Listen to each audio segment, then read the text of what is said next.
بسم الله الرحمن الرحيم. متابعينا الكرام، ما زلنا معكم في لقاءاتنا مع قامات العاب القوى المصريه هنا في بطوله الجمهوريه تحت 14 سنه على ارض مدمار استاد الاسكندريه الدولي. معنا ومع حضراتكم كابتن وائل التونسي رئيس جهاز العاب القوى بنادي سموحه. كابتن وائل، اهلا بحضرتك. اهلا بيك يا كابتن اسامه. يعني عايزين نقول تنظيم رائع من قبل منطقه الاسكندريه لالعاب القوى لبطوله 14 سنه. عايزين نقول دعم لا محدود من مجلس اداره الاتحاد المصري لالعاب القوى برئاسه العميد حاتم فوده، وعاوزين راي حضرتك ايضا في هذا التنظيم وهذه المستويات اللي شفناها النهارده في بطوله 14 سنه. لما نقول ان ال 14 سنه دي هي مستقبل العاب القوى في مصر، وان الاهتمام بيها يكون على هذا المستوى، وان يكون رئيس الاتحاد حاضر في ايام البطوله بالكامل ومن اول دقيقه لغايه اخر دقيقه، ده بيعكس اهتمام الاتحاد الجديد بالناشئين وبالبراعم، لان هم دول فعلا هم دول مستقبل اللعب، هم دول مستقبل اللعب. يعني خلاص اللعيب الكبير عرف سكته، لكن اللعيب الصغير هو اللي محتاج حد يرشده، محتاج حد يحببه.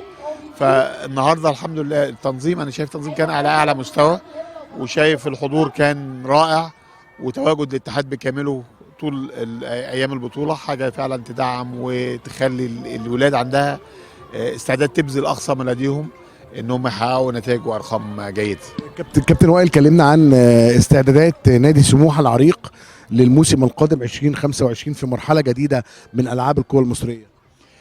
نادي سموحه يعني احنا بقالنا سنتين او 3 سنين شغالين على الناشئين، بادئين. احنا عندنا الولاد عاملين قسم مدرسه العاب القوى، وعاملين التجهيزي اللي هم بنقول عليه قطاع البراعم.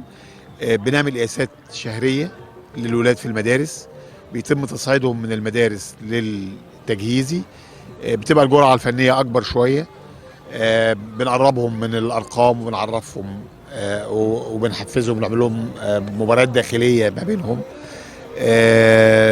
ده ادى الى تحقيق 8 ارقام قياسيه مصريه على ايد لاعبي سموحه في المراحل المختلفه 16 و18 و20. شفنا الموسم اللي فات يا كابتن وائل ارقام كتير جدا ما شاء الله لا قوه الا بالله في مسابقات الرمي، اعتقد وفي مسابقات المضمار من لاعبي نادي سموحه. اقول لحضرتك احنا عندنا رقم 15 سنه و16 سنه و18 سنه و20 سنه رمح بنات، في رمح بنات، وعندنا رقم وثب عالي 15 سنه،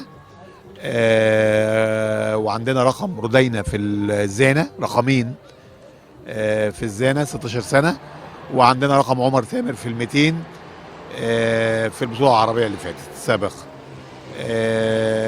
ف يعني ده انت بتتكلم في سيزون واحد، فده الحمد لله بيعكس ان الطريق اللي احنا ماشيين فيه او الخطه اللي احنا ماشيين بيها ماشيه بشكل ممتاز.